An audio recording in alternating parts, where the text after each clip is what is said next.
Yo, yo, yo, yo, yo, what's up, what's up, what's up, what's everybody, what's happening, everybody? How we doing, what's popping?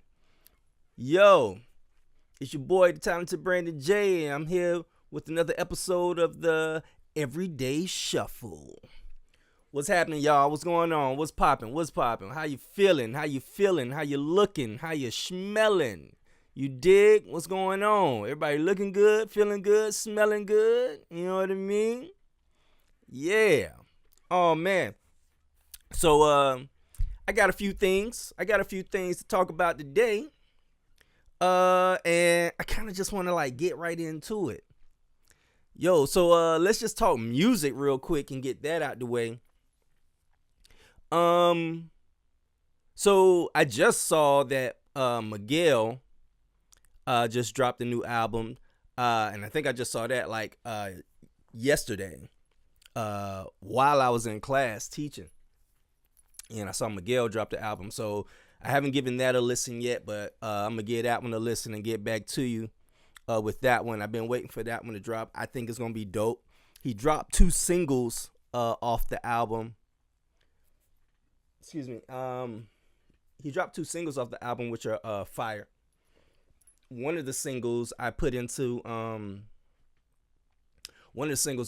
my I have a playlist on my phone called Create To. So all the music and all the songs that I come across that I want to create some choreography to, either be it for class or whatever.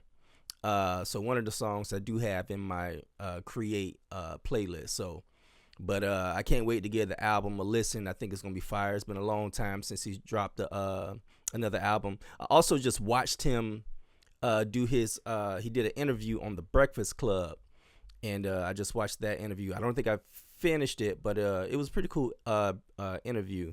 He was talking about reason it took him so long to drop a new album, and getting into his personal life a little bit, and family life. Again, I didn't get to finish the interview. I'm gonna go back to it and finish that interview out. But for those of y'all out there, please tune in. Tune in to The Breakfast Club. I always try to share the different channels and pods that I watch with you guys, because I learned that my students don't really watch keep up on hip hop media like that. So I want to share that on my channel with you guys. So all my pods and channels that I watch or listen to, I share it with you guys. So definitely check out the Miguel interview on The Breakfast Club. Wasn't a lot of new music that sparked my interest this week, other than the Miguel. And my homie, my former student, Hayla V, dropped her album. So Hayla V, and I really want to talk about this, and I want to highlight this. Hayla V dropped the album. Hayla V, female rapper, artist, dope artist. I mentioned her on one of the last episodes, and I told you that I would once I check her album out, I'll let you guys know. I listened to the album at least 3 times, at least, and it's a fire album, fire. Now Hayla V is a former student of mine. I believe graduated last year, 2025, and since she graduated, I'm following her on the socials, and she's hit the ground running. So she's doing her thing. Album dropped, and it's an easy listen, man. I mean, it's an easy listen. I mean, I like everything about it. And I said before, Hayla V is definitely in my top 5 of all-time female artists. I'm going on record saying that. For me personally, she's in my top 5 of female artists. And she's that next. Not even new artists, just period. You dig? So this album is an easy listen. It's an easy listen. Uh, the songs are dope. The production is dope. Like the beats, the continuity of the album, the way everything, it's flowed from one song to the next. It was just a very cohesive album. Like, I thoroughly enjoyed listening to it. And it's not just because, you know what I'm saying, I rock with her like that. Like, it's a dope album. It's just because. So, yo, I can't stress it enough. All y'all out there, man, go check out Hayla V, new album. What is it called? Hold on. I don't want to get those. I don't want to get her acronyms wrong. So let me make sure I say it right. Make sure I say it right. Hold on.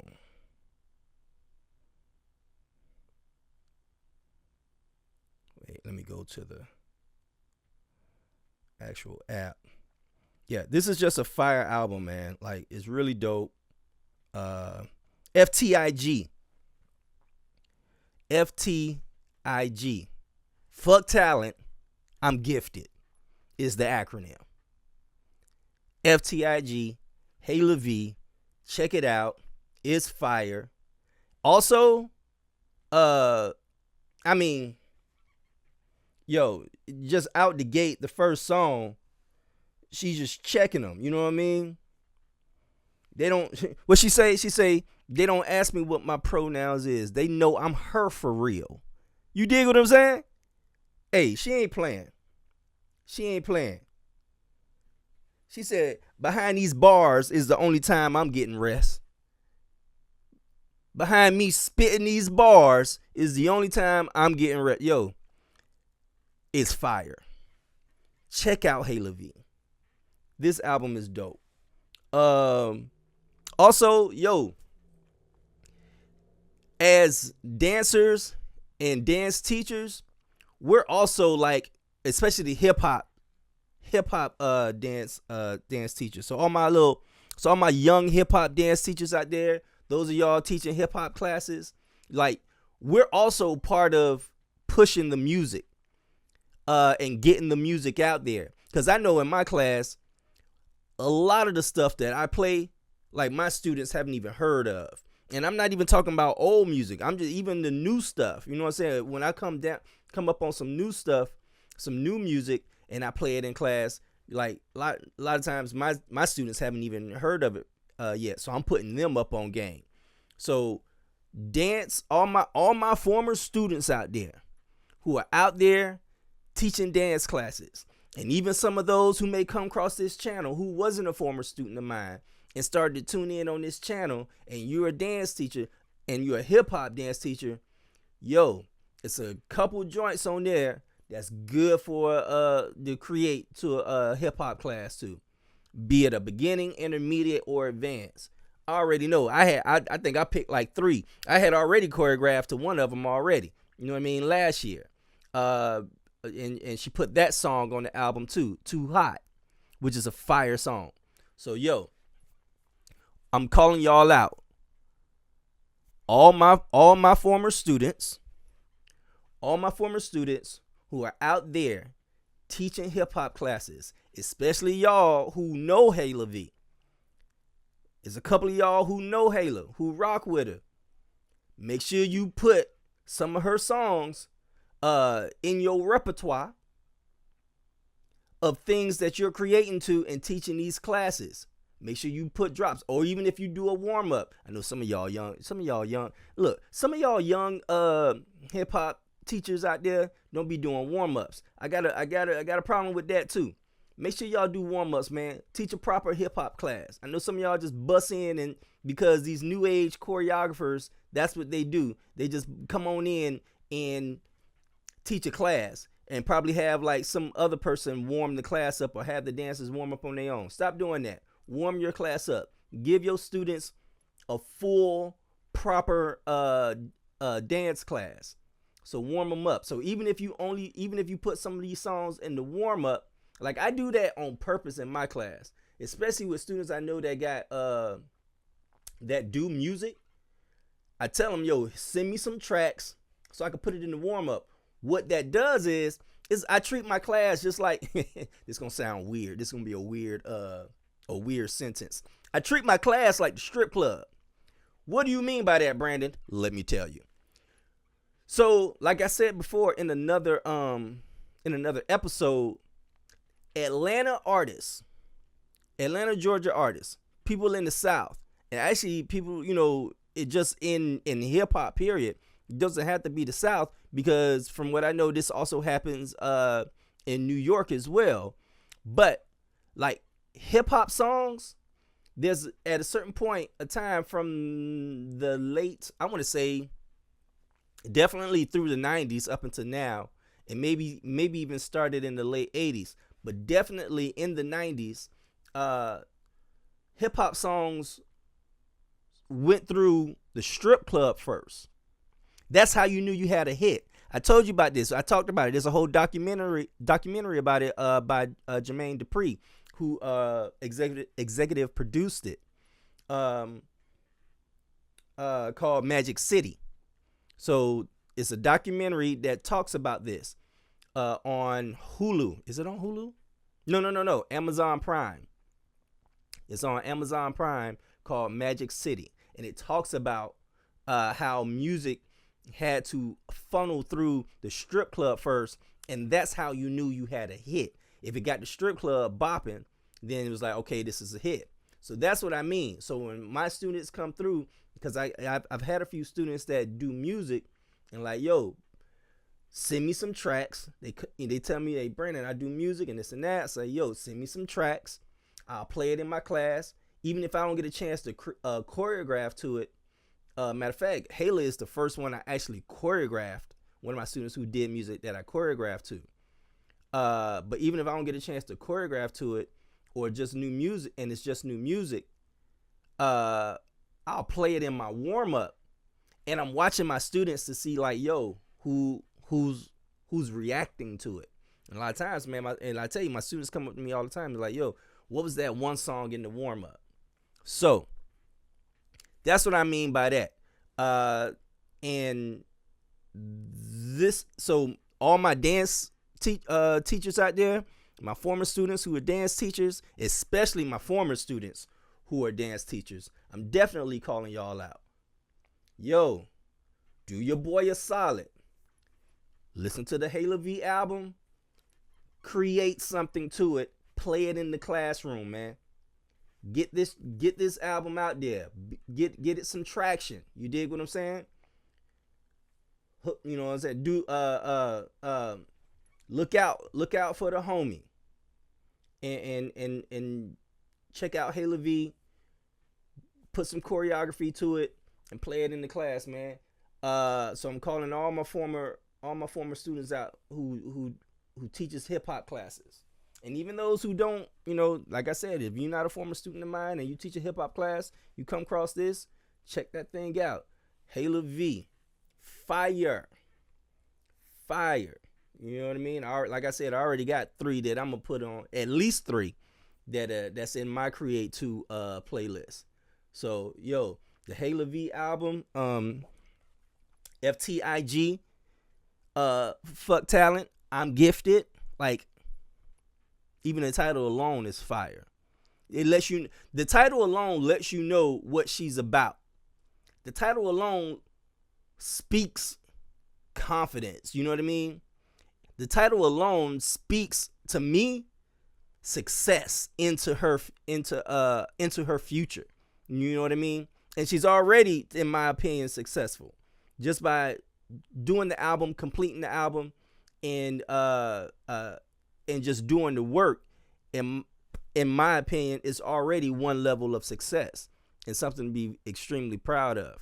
And I'm extremely proud of her. Hayla, if you come across this video, I'm super duper proud of you. Like, I rock with you the long way. And yo, the album is fire. I love it. Keep doing your thing. keep pushing, nothing but success, man. So once again, people of this channel, check out the Halo V FTIG. It's fire. Stop playing with it. Yeah. So that's what I got on the on my music, on the new music segment.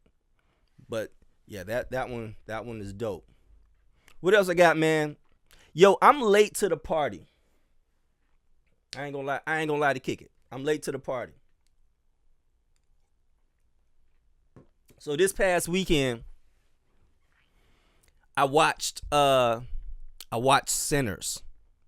I finally watched Sinners. Yo. Fire. That was a dope movie. Sinners was a dope movie. And my students, right, when it first came out, my students were all coming up to me and talking to me about, and asking me, hey, Brandon, have you seen Sinners? Have you seen Sinners? I was like, nah, man, I haven't seen it yet. Just was busy, just hadn't gotten around to it. I really did want to go see it in the theaters. But I got a 1-year-old daughter who I don't even think was one when the movie came out yet at the time. So I'm a huge, I like going to the movies. It's one of my favorite pastimes. I'm not one who rather sit at home and watch the movie and wait for the movie to come out on a streaming platform and just watch it at home. No. I'm one who will go to the movies. You know what I mean? I like to go to the movies, especially now that they got those new, those seats, which aren't so new now. But I remember when they started changing all those theaters, changing all the seats in the theaters. Right before, pretty much right before COVID. And I get my popcorn, I get my snacks, you know what I mean? The groceries. Excuse me. And that's why I be having my tea right here with me, man. Every time I get to talking. And yeah, so I'm one that loves going to the movies. So I was really sad that I didn't get a chance to check it out in the theaters. So, but I did watch it. It's on Amazon Prime right now. Free. It's free on Amazon Prime. And then I get in my class and I told my students, yo, I watched Sinners for the first time. And most of my classes, and I teach several classes, most of my classes hadn't seen it yet. Most of the people in there. I even had a few students that was like, what's that? I was like, what? But anyway, yeah. I saw Sinners. It was fire. Loved the movie. And I have been watching, I've seen other people review it already. The other channels and pods I watch had already talked about it. I'm not one that don't like people to talk about it too much because of spoiler alerts. But I was fine with it. I knew I was going to watch it eventually. And it still didn't disappoint me. It was still, even though I saw reviews on it, I was still thoroughly impressed and enjoyed it a lot. And being a person from the South, it was dope for me to depict all the different down south accents. I had fun because you had people in there with different types of down south accents. And you forget how different the different down south accents are. I'm from Miami, even though people don't like to consider Miami the South, and it doesn't get any more geographically south than Miami. But anyway, it's still Florida. Florida is the South. I'm from Miami, but I'm also from Charleston, South Carolina too. You know what I mean?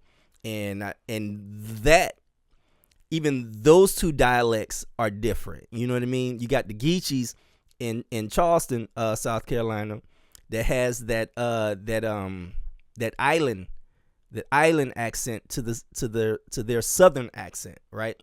And then Miami folk got their own southern accent. Then you got Georgia folk with their southern accent. New Orleans has a whole different dialect to their southern accent.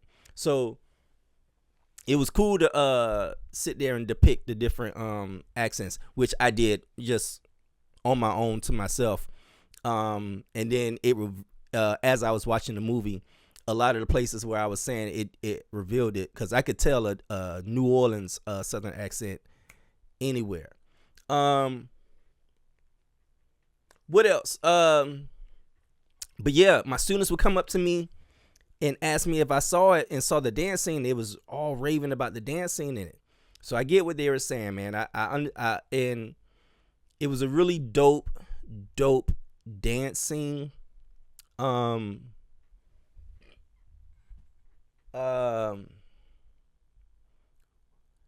liked what they did with it, the past, present, and future with it. So in the dance scene of Sinners, it kind of just took you back. The scene itself, the movie itself, I believe takes place in the 1800s, and it seems to be happening right after slavery is what it looks like to me, because it didn't seem to be any enslaved people, actual enslaved people in the movie. So I believe it takes place right after slavery. But you still had some people in the working in the fields. So in the dance scene, you had it was a juke joint. So the brothers, played by Michael B. Jordan, the twin brothers, buys this old barn and turns it into a juke joint, right? So and you know, they got the blues. The music of the time is the blues. So you got people grooving to the blues music, and then all of a sudden it goes through this like montage or I don't even know what to call it. And then it shows dancers of even of African aesthetic, traditional African, West African movement, as well as you got the b-boy in there, break dancing. And then you got you had girls in there twerking.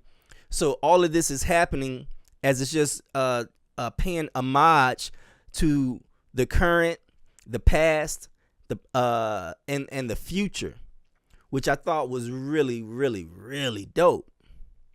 But here's the thing, and I had never heard, so I've heard people review this movie, and I heard like hip hop media outlets review the movie.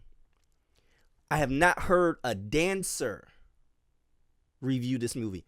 Although, even when I heard them review it on the Joe Budden podcast, there was this one thing that happened during that scene that nobody spoke about. So during that scene, how would you say, like the barn starts to catch on fire, but it starts catching, like the roof starts catching on fire first, but not, it was just during that whole montage of having everybody in there of the past, present, and future dancing together, and then the roof starts to catch on fire. And immediately when the roof starts to catch on fire, the first thing that I thought of was that old hip hop chant from back in the day, which no new school, no youngsters today would know anything about that. Like, it's one of those things that if you know, you know. So the roof starts to catch on fire, and I immediately start to sing the chant. The roof, the roof, the roof is on fire. We don't need no water. Let that motherfucker burn. What? Burn, mother. Like, this is what we used to chant at the house parties back in the day. So you be at the house party, and in the house party, the DJ got the vibe going. Everybody's dancing. The energy is up. And out of nowhere, that chant starts to happen. And immediately in the movie, when the roof starts to catch on fire, I knew exactly what that meant. I was surprised that I hadn't heard anybody else mention that. It was dope to me. It was fire. Really, really good movie. I actually want to watch it again. Actually, I will watch it again this weekend, I'm sure. Just to catch all the nuance in the movie, because I know I missed a few things. But really, really, really good movie. If you haven't seen Sinners, check it out, man. Like I said, right now it's free. All you got to do is go on Amazon Prime, hit watch, and enjoy. So, but that was a really, really dope scene. Another thing, excuse me.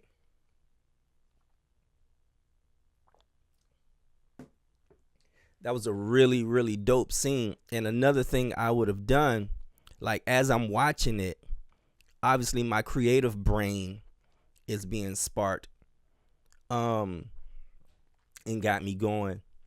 While that dance scene was happening, I would have, I had said this, but now that I'm thinking about it, I don't think that everybody had turned into vampires just yet. But there was a scene outside after people had turned into vampires. There was a scene outside where the vampires were doing their thing and chanting. But I would have created some type of choreography for the vampires that were outside. And speaking of choreography, that was the cool thing about the dance scene as well.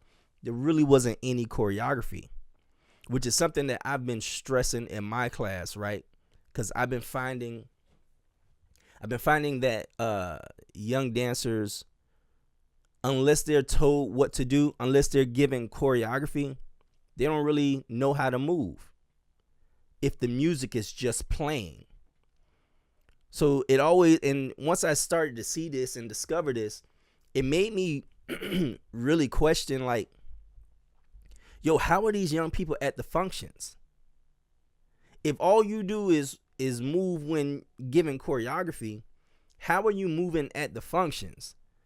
Because I know ain't nobody just busting out choreo at the parties or in the club.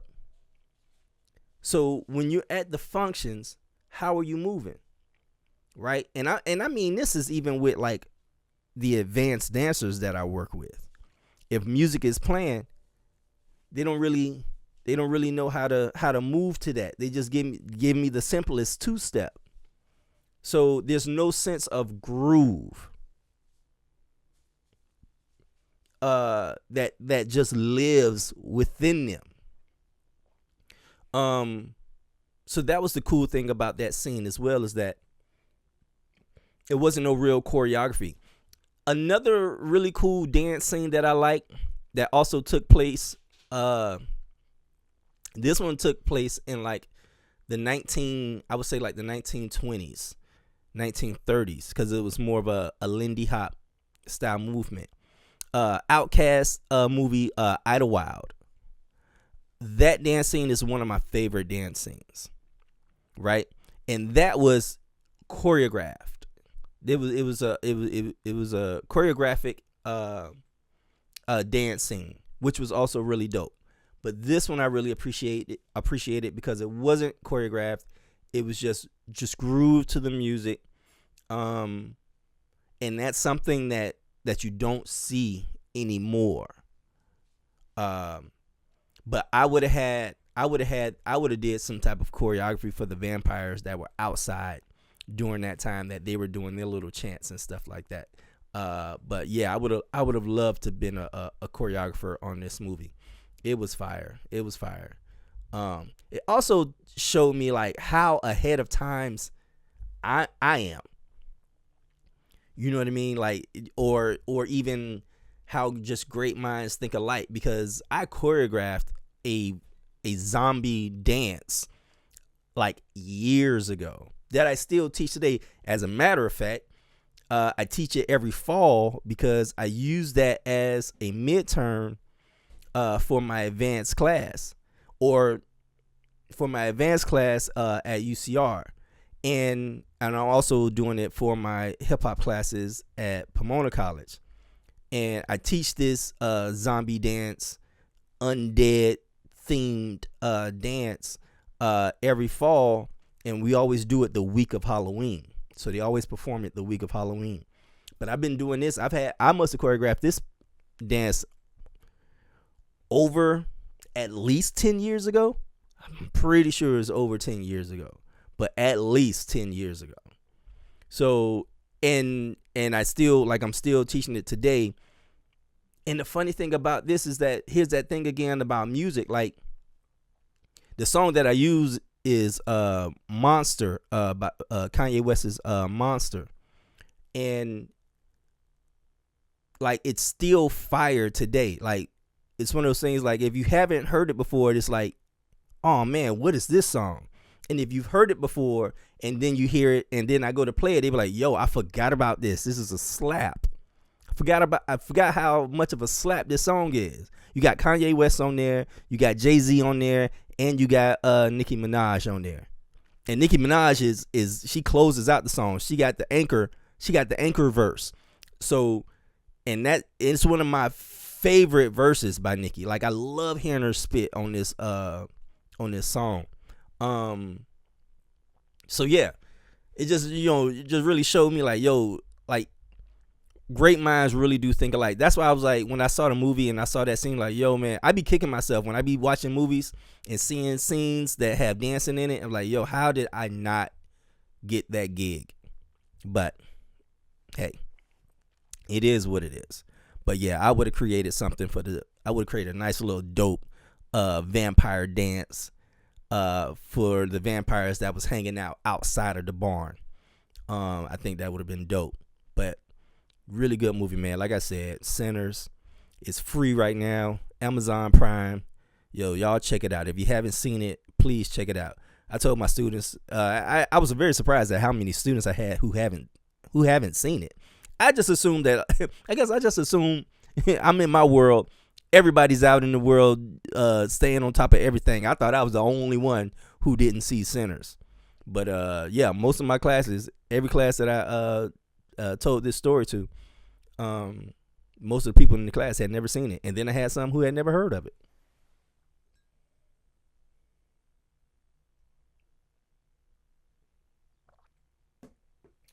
But yeah, man. What else we got?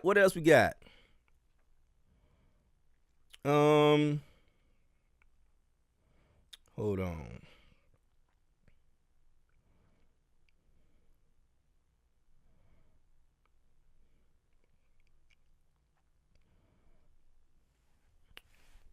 So we did new music, man. Sinners was fire. And just on some non-dance related stuff, man. I don't know. Sometimes I be want to talk about some of the shows I'm watching right now, just to let you guys know, like, see if any of y'all watch these shows. But right now, Tulsa King is out. I watched that on Amazon Prime as well, with Sylvester Stallone. I really like that show. Like, it's a fire show. I'm into like action stuff. So if you're looking for something to watch, also looking for something to watch on Amazon Prime, check out Tulsa King and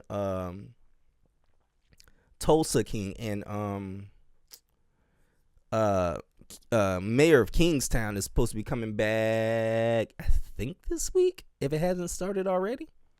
I gotta look into that, because Jeremy Renner was just on The Breakfast Club. Yo, check out The Breakfast Club. They got some cool interviews happening.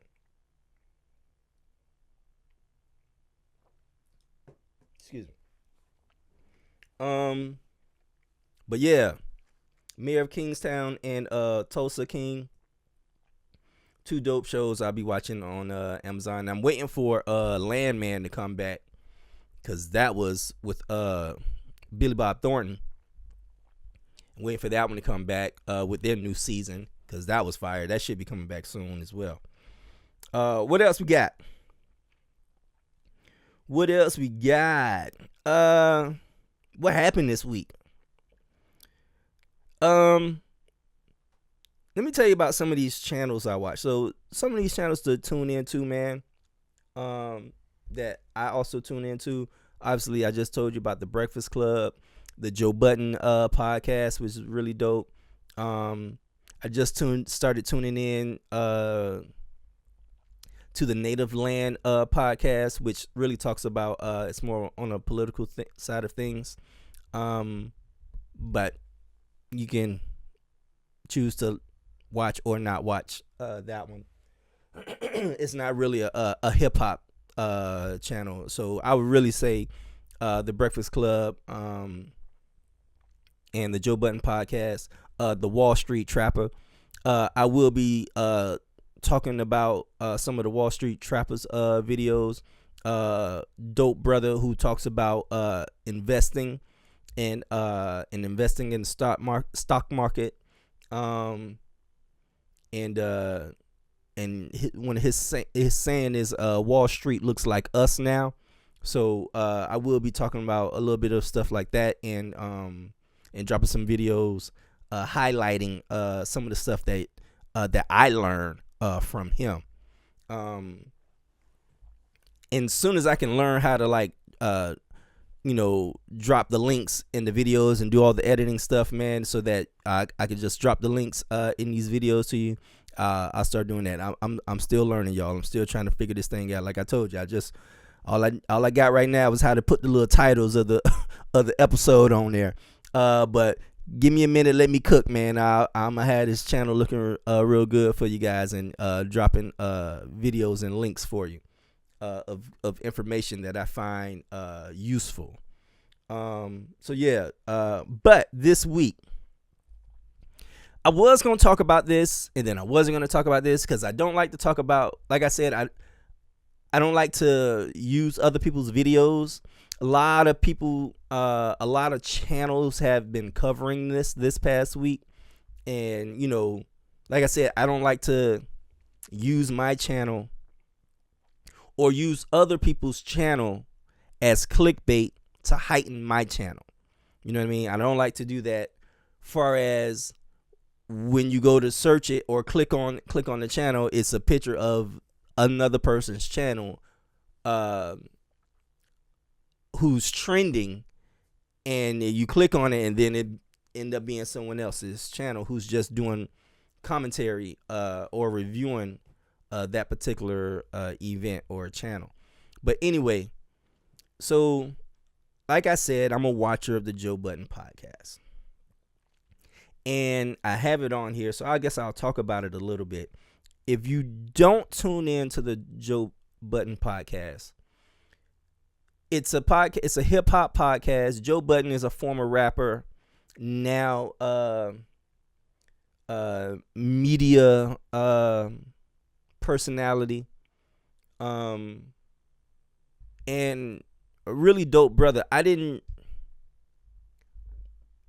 was never like huge on Joe Budden's music like that, other than the hits. But I'm a type of person that if I'm not into like what you're known for, I'm usually into you because of like you, the person. Like you caught my attention by something else you were doing. Like that's why I'm a big fan of Cardi B's. Like I was a fan of Cardi B's before she even dropped music, because I watched her on Love and Hip Hop. That's when I really started like getting into Joe Budden, because he was also on Love and Hip Hop, and started learning. That's when I started learning more about him. So now he has the Joe Budden podcast, and it's him and five other co-hosts. uh, co-host by Mona, who is new to the podcast now. Before it was Melissa Ford, who was a video vixen back in the 90s. Then he got a couple of his friends, Ish, Ice, Parks, and one of my favorite new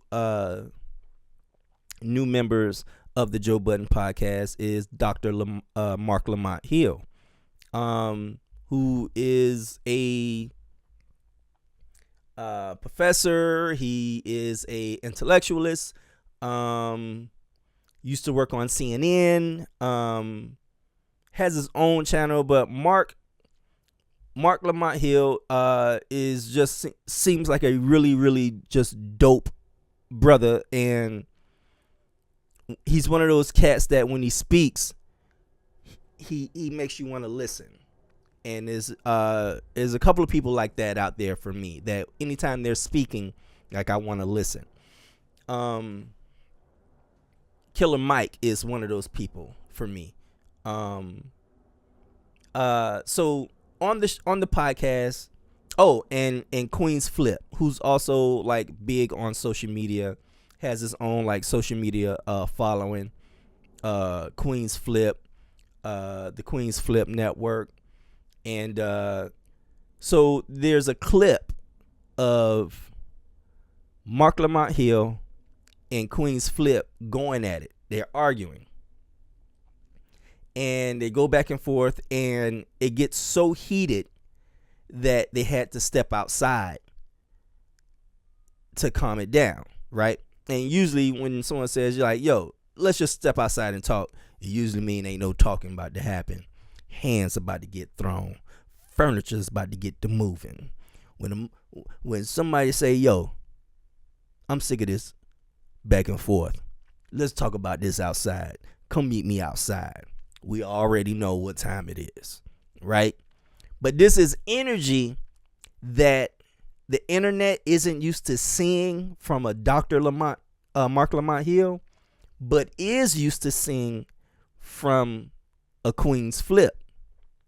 Because I believe Queen's Flip, like, that's like the bulk of his content, is like really engaging random people with like aggression and stuff like that. I don't watch a lot of his standalone stuff. I know of him from the Joe Budden podcast, which he's not entirely like that on the Joe Budden podcast.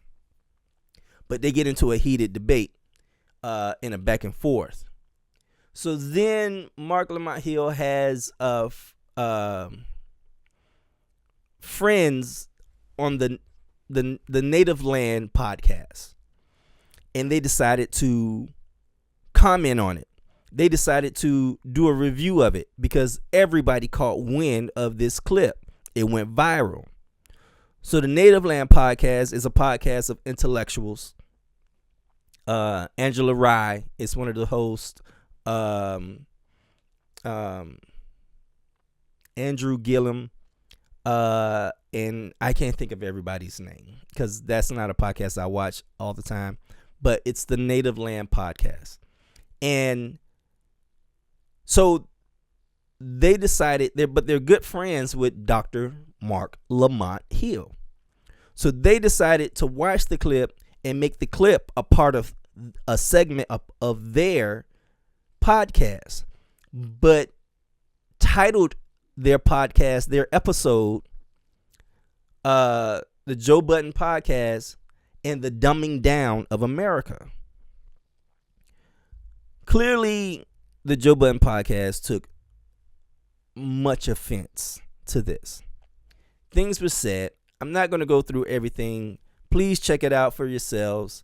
But what I liked about it is that Mark and Queen's Flip rectified whatever difference that they had. They pieced it up. They rectified that. Everything is fine. It was a 30-second like clip. The Native Land podcast on their episode is bashing the Joe Budden podcast, saying that this is part of the dumbing down of America. Mark Lamont Hill shouldn't be on a podcast like that. He's an intellectual, so on and so forth. The Joe Budden podcast watches the Native Land podcast and then decide to do a review on their review. And Joe Budden absolutely, matter of fact, I won't even say Joe Budden. The Joe Budden podcast, but Joe Budden and Ish absolutely smoked their review of the Native Land podcast review. And I thought it was very dope. They was up. They really stood up for their friends, Queen's Flip, because they were technically calling Queen's Flip a dummy, stupid. And stupid is a word that I hate to use. I never use it. And I also thought that wasn't fair, and they just thought the quality of the Joe Budden podcast altogether was just beneath them. So I just love the response. Excuse me. I love the response that the Joe Budden podcast gave back to them. I thought it was very honorable, man, and they really stood up for their friends, both Queen's Flip and Mark Lamont Hill. And I just wanted to say, like, it was one of the best comebacks and or responses I had ever seen. And I encourage you, I mention it to encourage you to check it out. If you haven't seen it, just look up the Joe Budden podcast, Mark Lamont Hill versus Queen's Flip. It went viral this past week, and the Native Land podcast. It was a good watch. It actually made me want to watch the Joe Budden podcast response to it. Like, I must have watched it like 3 times. That's how impressed I was by it. But it's something worth checking out, man. It was entertaining for nonetheless. If nothing else, it was entertaining. But it was also just cool to watch. And I believe, like, the Native Land podcast, after Joe Budden did their review of their review, the Native Land podcast reached out to some of the members of the Joe Budden podcast and pieced it up. So there's no beef. But I love that, because these are 2 black owned podcasts that have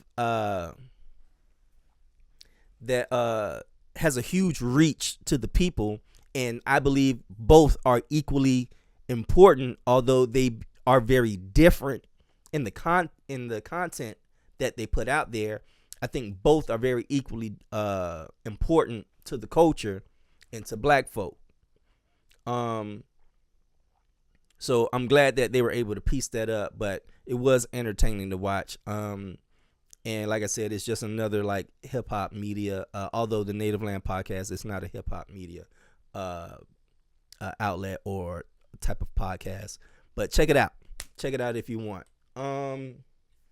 What else? What else we got?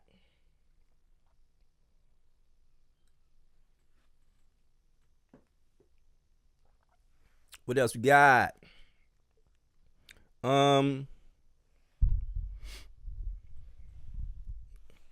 What do we have? Yo, my phone is so slow. I can't wait to get a new phone. I'm not even going to tell y'all the kind of phone I have. It's not an iPhone. I can tell you that. You'll never catch me with one of those. But it's also, this phone, I can't wait to get a new one. It's the worst. I got stuck in Paris with this phone, and oh my God, I wanted to throw it off the Eiffel Tower.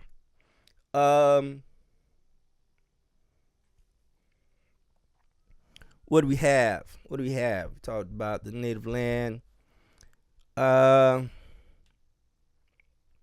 New music. Hey, so like I said, question of the week.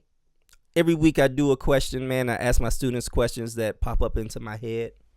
And so this week I had another question pop into my head, so I asked my students. And so the question this week was, and I ask it to you guys, if you had to give me 3 things, what are 3 things that an individual must possess, or 3 techniques an individual must have in order to be a dancer? What are 3 things that you can name that an individual must have in order to be a dancer? And I don't even mean, and when I posed this question, I didn't even pose it as like a professional dancer.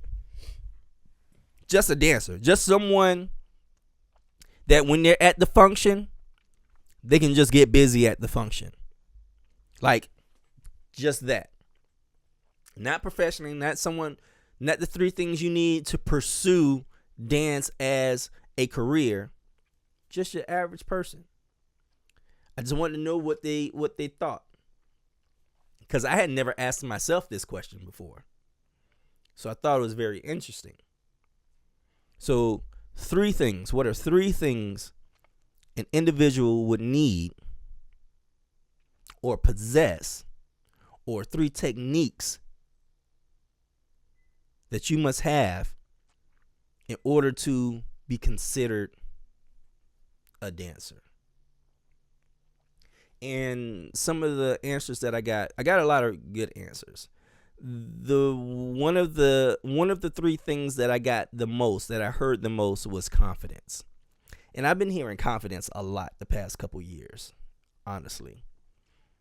And I'm learning that the young people that I'm coming across, I don't even like to say like the young people of today, because I don't interact with all of the young people of today.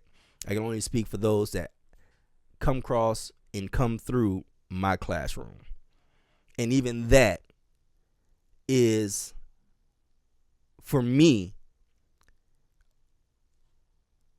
an alarming enough amount of people who are just walking through life without confidence to just walk through life. Not confidence to do something spectacular, or confidence to get out in the middle of a crowd and bust out a solo or anything. I mean, I'm just seeing like just lack of confidence of people just walking through life. So confidence was the word I heard the most.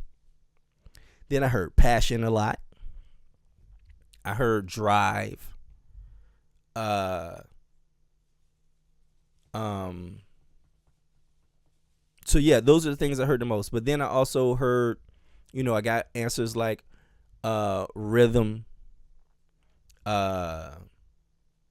musicality. So these were all great answers. Here are my answers. Here are my 3 things. So get your pen and paper, the notepad app on your phone out. Here we go. Brandon J's 3 things, 3 techniques it takes to be a dancer. 1 is coordination. I think you need to have coordination. Being able to move one part of your body independently and simultaneously from another part of your body. I think you need to be able to have coordination.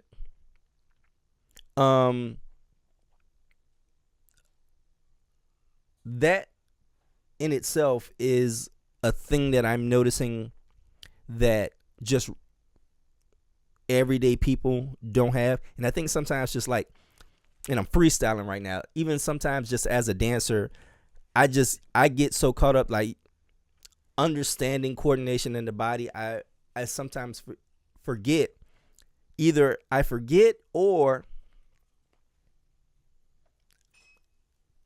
I'm just seeing a higher amount of people the older I get who just don't have coordination. Like really have a hard time with the simplest of movement. So I think coordination is one of the main things you should have. One of the three things you should have. The next thing is musicality. The understanding of music. How to listen to music, how to hear music. How to understand rhythms and beats in songs. And this is one of the reasons that I pretty much every winter quarter or winter semester, I teach music theory. I teach the beginning level of like a music theory class. I teach how to read music, how to read rhythms. So I take a week or 2 weeks, and teach my students how to read notes, how to read quarter notes, half notes, whole notes, eighth notes, how to hear those different notes in music, how to count those rhythms. I take at least 2 weeks to do that, because I always say every dancer should have the basic skills of music. So understanding rhythms, understanding music, how to hear it, understanding polyrhythms. So I say this to I said this to my class, and it's always interesting how deep college students will think about things, and how just on the surface they'll think about other things, right? So they was like, oh, polyrhythms, you would need to know how to use polyrhythms and how to hear polyrhythms just to be a dancer. We're like, well, yeah, because we use those all the time. It was like, yeah, but what about jazz that has all those different polyrhythms and zip? I said, okay, all right, hold on. You're overthinking it now. First of all, I'm a big fan of jazz, but not all jazz music is meant to dance to. Just like all music isn't meant to be danced to. There's music that will call you to the dance floor, and there's just music that's better enjoyed just chilling and hearing it. A lot of jazz music is better enjoyed when you're just listening to it. There's certain songs that you're like, oh yeah, I can move to this. And then there's other stuff that you don't. To me, that's simple. It's just that simple.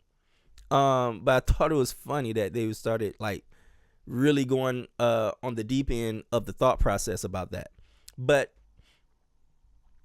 polyrhythms is something that you need. You need to know those and counts, because you're dancing at. Nobody dance just on the beat. Not even just on the beat. There's no choreography where you're just dancing on the downbeat, on just the 1, 2, 3, 4, 5, 6, 7, 8. Music in itself has polyrhythms in it.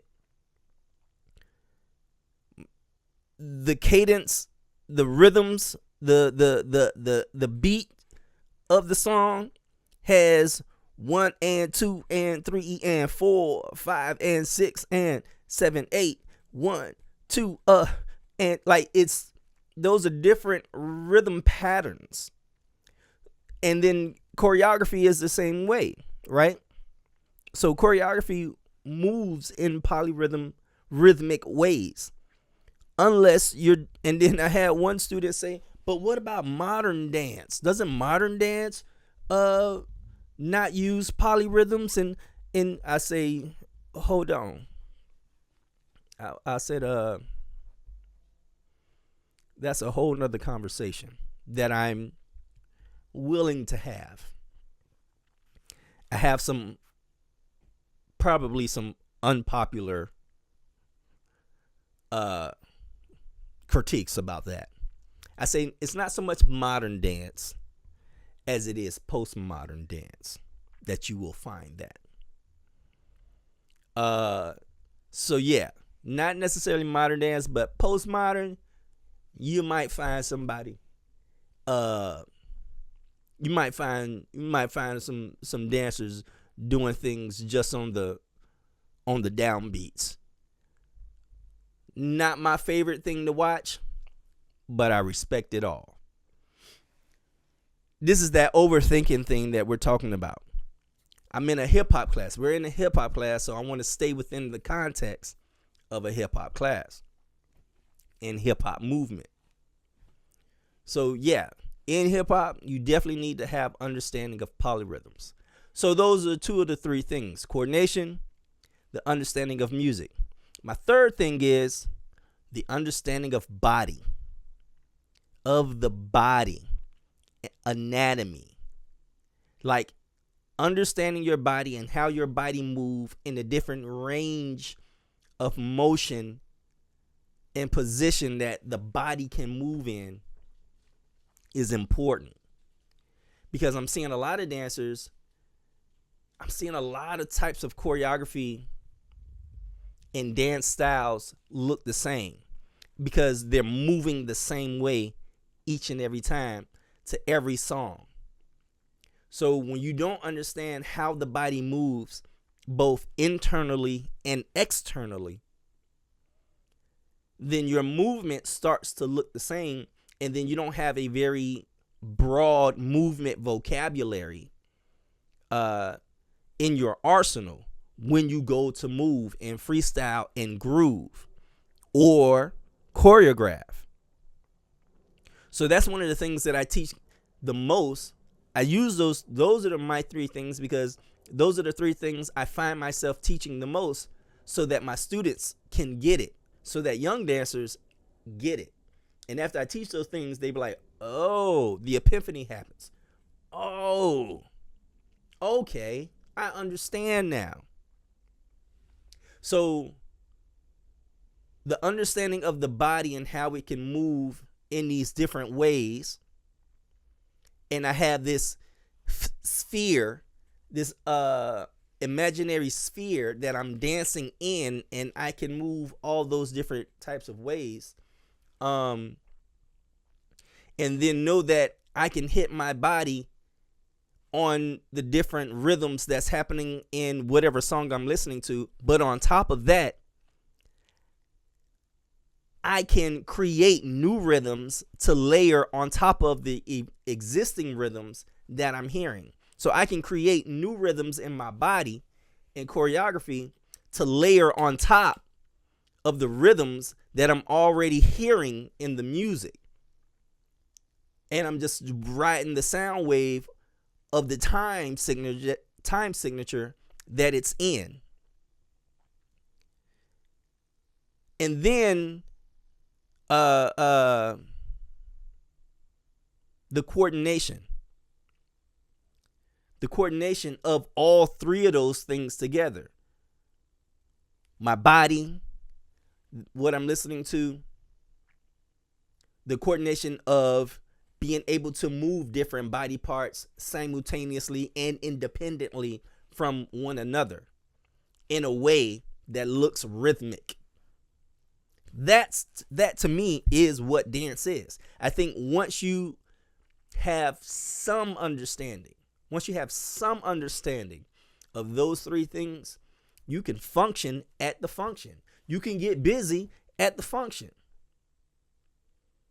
Even in the most simplest form. I used to have a roommate and homeboy of mine to this day. When we first became roommates, and I was teaching at the ballet studio, he has an understanding of rhythm. He has an understanding of his body for the most part. He's not a dancer by no means like myself professionally, But because he has understanding of these three things and coordination and rhythm and the body, I was able to bring him into like some choreography that I got asked to do. So I was able to like, yo, I need another guy, man. You want to learn this choreo and perform it with me? Because he had some knowledge, and because he had some knowledge of it, he was down for it too, which then also gave him the confidence. He had enough. It also gave him enough confidence to be like, yeah, you teach it to me, I'll figure it out. And I worked with him at the crib. We had rehearsals, and did it like that and knocked it out. And like I said, he's not a dancer, but he had enough understanding of those three things. So, and then to take it a little bit further, like I said, if you have a basic understanding of those three things, you can get busy at the function. Now, as a dancer who's trying to pursue dance as a career, once you master those three things, you're unstoppable. You're unstoppable at that point. Once you master those three things. Once you've mastered those three things, confidence is not a problem. Once you've mastered those three things and you already know that dance is something that you want to pursue, drive and passion isn't that big of a problem to me. Maybe passion, because passion is something from within. It's a will. But the confidence, because the confidence thing was the thing I heard, was the one thing I heard the most. But once you master those three things as a young dancer who's trying to pursue this as a career, you're unstoppable. Now that's Brandon Jay's take on that. From one professional dancer to another who's trying to pursue this thing professionally. Master those three things and you're killing the game. Period. Chris Brown is who he is because he has an understanding of those three things. You name any big mover, any dancer who gets out there and gets busy. I say Chris Brown because he's just killing. He's on a crazy run right now, with his tour and doing stuff. I've been watching clips pop up. I've always been a fan, even though his music changed for me after his first two albums. But as a performer, I know he kills it. But there's several people out there that are like that. But yeah, having that understanding of those three things, coordination, musicality, understanding music, rhythms, polyrhythms, and anatomy, your body, how to move internally and externally. Knowing that the range of motion you have is limitless. Once you get those three things, it's a wrap. It's a wrap. So, all my young dancers out there, that's for you. Master those three things, and you'll book your next gig. You'll book that next audition.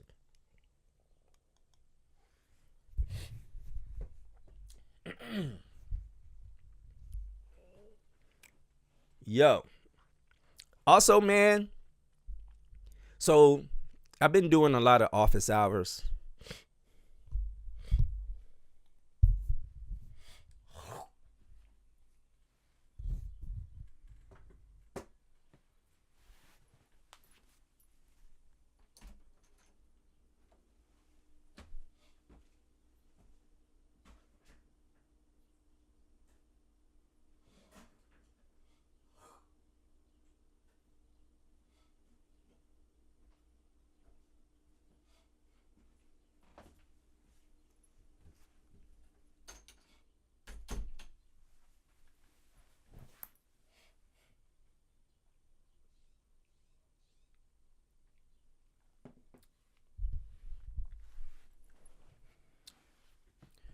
So also, so I've been doing a lot of office hours this quarter with students, and like dance majors getting ready for their getting ready for the student choreographed concert, or students who are trying to prepare themselves for the next step after they graduate. And here's what I'm learning. Things that I'm telling my students are things that they have never heard before. And they're like in their fourth year about to graduate. And I've been having conversations like this for a couple years now with students. And every time we have a conversation, I'm telling them things and they're coming to me. One part of the problem is that they're coming to me in the fourth quarter. By in the fourth quarter, I mean they're about to graduate. They're in their fourth year. They're about to graduate, and now they're thinking about, yo, I need to get my stuff together so that when I graduate, I need to know what to do. Yo, young dancers, stop that, man. I'm here to tell you. If you're in college right now and you're a first year, it's in that first year you should be asking these questions and thinking about what you're going to do after you graduate and pursue this career as a dancer. No matter what the field is, whether you're trying to get into the industry or if you're trying to get hired with a dance company of some sort,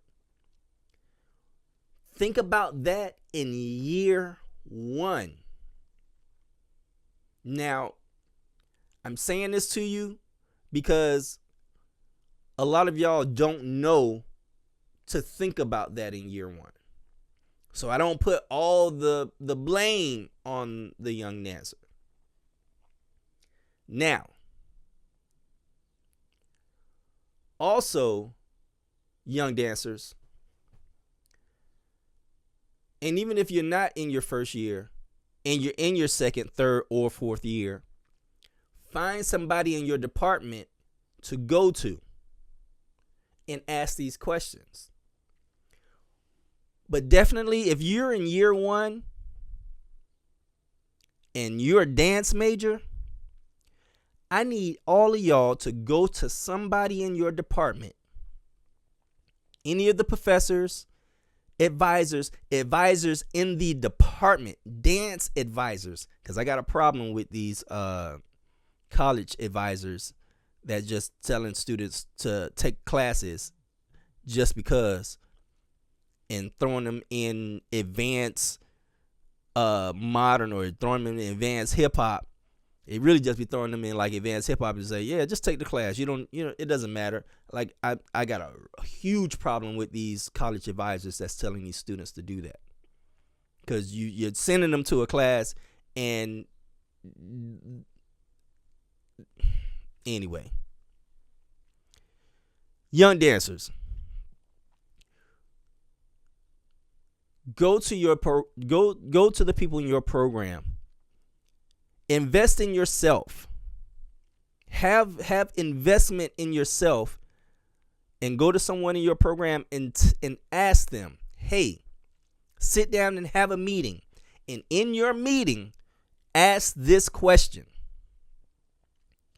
Hey, let them know what you want to do with your dancing. I'm a dance major, and this is what I want to do after I graduate. The question then would be from you to your professor, what can you do for me to help me reach my goal? What can you do for me to help me reach my goal? I think we're in the special sauce segment of this episode now.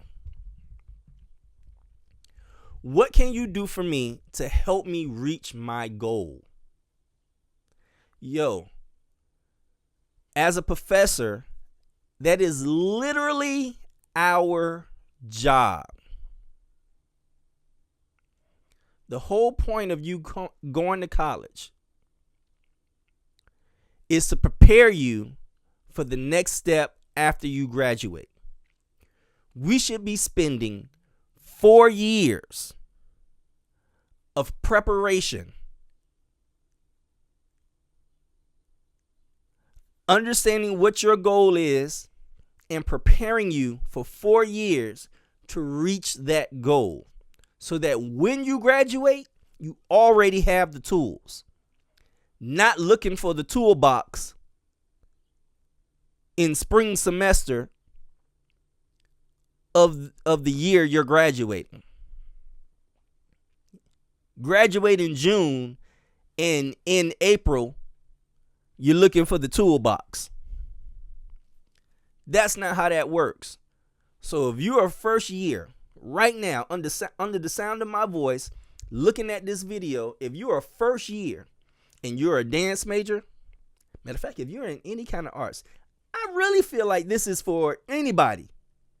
But like I said, I speak to the arts and to the dancers. If you're a first year,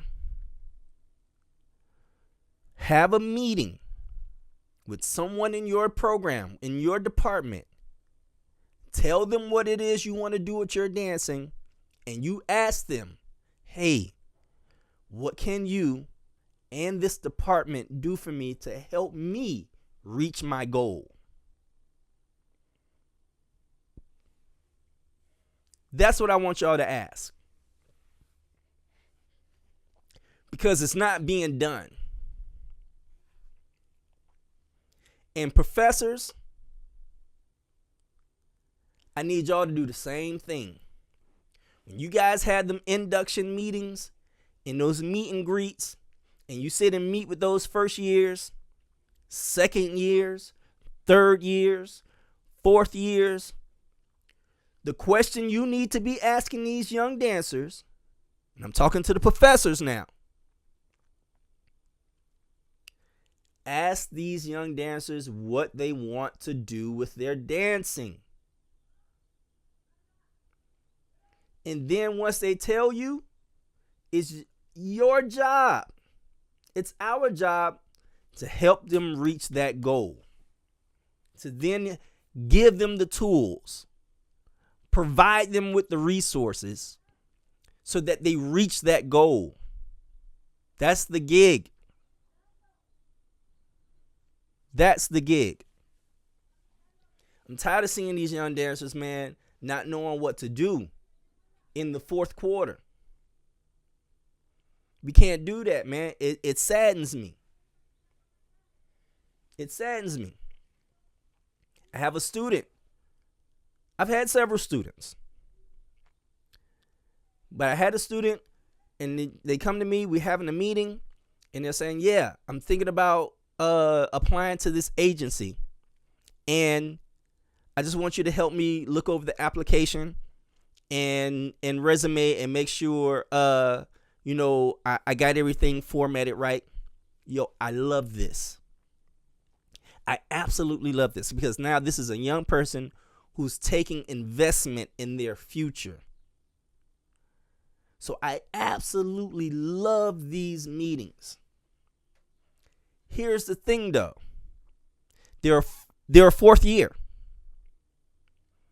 So they're in their fourth year. Now, the good thing about this is that we're still in fall. At least it's not spring, and they're only like 2 months away from graduating. Not even 2 months, like 8 weeks. Well, that's 2 months. So they're like 2 months away from graduating. But the thing is that therefore, so I was like, wait, are you because time flies. Time flies. So I'm like, yo, are you a third year, right? She was like, no, I'm a fourth year. It's like, yo, here's the problem right here. 1, I love that we're doing this. 2, we should have been doing this in year 1. We should have did this year 1. Had we did this year 1, By the time you got to your 4th year, you would already had a beefy resume. You know what I'm saying? You already had a resume with some stuff on there, right? But now you're trying to create a resume in your 4th year to get with a major agency. Still not a big problem. We can handle that. We can fix that, right? The other issue was, so I asked, so what other agencies? I say, how many agencies are you looking to apply to? And they say only the one. I say the one. And then they go on to say, yeah, I wanted to, and I may be freestyling this and getting the actual wording wrong, but they wanted to put what obligations they had within the department, because they're also a choreographer in the student choreograph show, right? And this is their first time choreographing in the show, in the student choreograph show, and their first time being in the student choreograph show in year 4. In year 4, the year they're about to graduate, is their first time in the show. This is what I mean, y'all. These things need to happen. Year 1, your freshman year. Now she's a transfer student, so there's a little difference there, and sometimes that happens too. I've had those students too, where they're transfer students, so they're only there for 2 years. But still.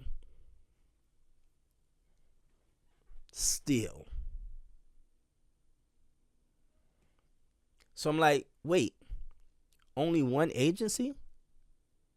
I say, don't worry about putting the department and what you're doing with the program first. I say, at this stage, they both need to be up there. They both need to be prioritized. One is the present and what you currently have responsibilities for. And 2, the other one is your future,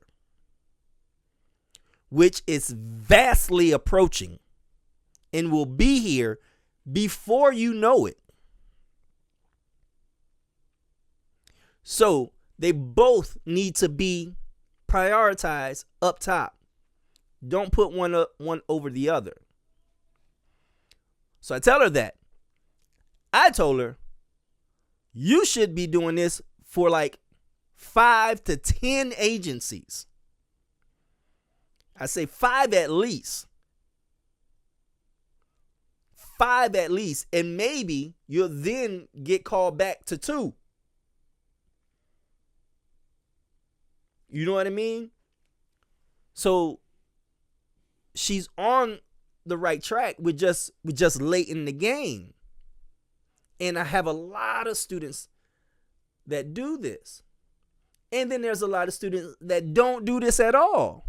And then wait until they're out there, graduated, and then figuring that part out, when you can do both while you're in school. So, because here's the thing, and I may have mentioned this before in another episode.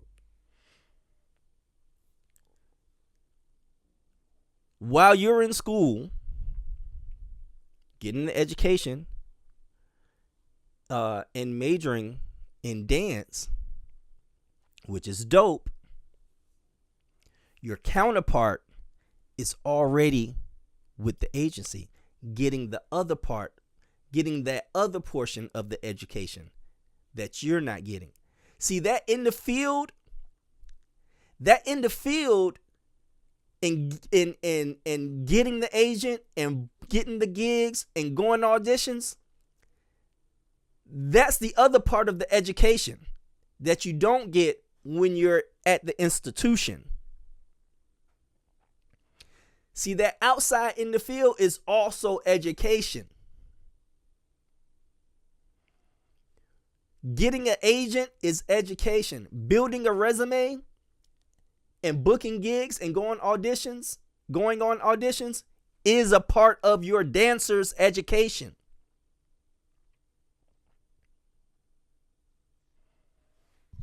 So you have to be able to do both. So your counterpart is kind of already beating you to the punch. So albeit it's dope that you come here and you're getting your education, which I think we all should do, but you're going to have to work twice as hard if working in the professional field as a dancer is the thing you desire to do. Two things can't exist.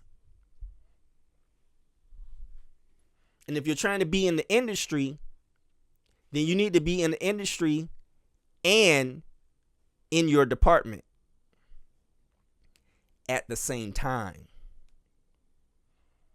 It's going to take hard work. It won't be easy. But anything that comes easy isn't worth having. So that's what has to happen. So young dancers, my college students, especially my first years and second years, yo, get that ball rolling now. Start applying to agencies now. Start going on auditions now. Yo, get together with your cohort. Get some of y'all who are going to these classes together and in these rehearsals together and doing these school shows together. Yo, get together. Find somebody with a whip, with a car. Put a couple dollars together and say, yo, this month we're going to go take this class out in LA. We're going to go take this class down in Hollywood. We're going to go to this big dance studio because so-and-so is teaching this class who just choreographed whatever music video. You have to do both. You can't do one or the other. Got to do both. So don't wait. Don't wait, young dancers. Do it now. How dope is it? How dope would it be if you followed this path, followed this pattern, and then your second, third, or even fourth year, you also getting booked on gigs? Do you know that a lot of Olympians, athletes that go to the Olympics are usually still in school? One of the girls who I can't remember her name a couple years ago. I think it was in the last, if not the last Summer Olympics, the one before that one. Was still in high school when she won a gold medal. How dope is that to come back from the Olympics and walk the hall with your gold medal? Yo, that is how that's supposed to be. Matter of fact, I think the professional female boxer Clarissa, I think she won a medal while she was still in high school. Like, that is how that's supposed to work. So imagine being in college, you know you want to pursue this dance career professionally, so you take all the necessary steps while in school, and you're booking gigs while in school. How fly is that? Like, how dope is that? That is what we need to do. Now, I'm saying this because I've been on both sides. I've been on both sides. And I've watched students wait until the last minute to try to do this. But I'm like, so I figured it out. I'm like, yo, you guys can do this. And there's and 9 times out of 10, man, there's not somebody like me in your department. I've been a part of a couple different departments at a couple different schools. I'm usually the only one there who's like me. By that I mean someone who's in the industry, who performs regularly in the industry, who firsthand has done the agent thing, the manager thing, the booking the gigs thing. Like 9 times out of 10, there's no one in your department like me. So there's no one there to give you this sauce. So I'm giving you the sauce. This is what you need to do. Master those 3 things. Go to someone in your department. Ask that question. What can you do for me to help me reach my goal? And start now. Start now. Yo, man, I think that's it for me today. I think I hit it all. I think we did it.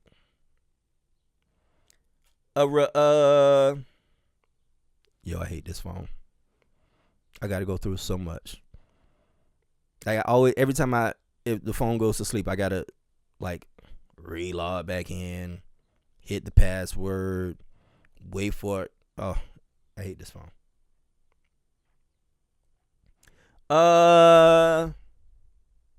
Yeah, man, I think I hit all the important stuff. Yo, that's what we got. That's what I got for you today, man. I thank you guys again for tuning in to the Everyday Shuffle on the Talented Brandon J YouTube channel. I appreciate y'all. This is the channel for dancers by dancers. Where I'm trying to, just speak encouragement to you, speak positivity into you, speak motivation into you. And if I've done that, man, and made your day a little bit better, and inspired you in any kind of way, shape, form, or fashion, man, yo, 1 time for me, 2 times for you. You dig what I'm saying? Until then, man, I see you guys. I catch you on the next time. Pray for me, and I'll keep you in my prayers. Other than that, man, peace and love to you. Until the next time, I'll see you. I'll holler at you. Peace and love.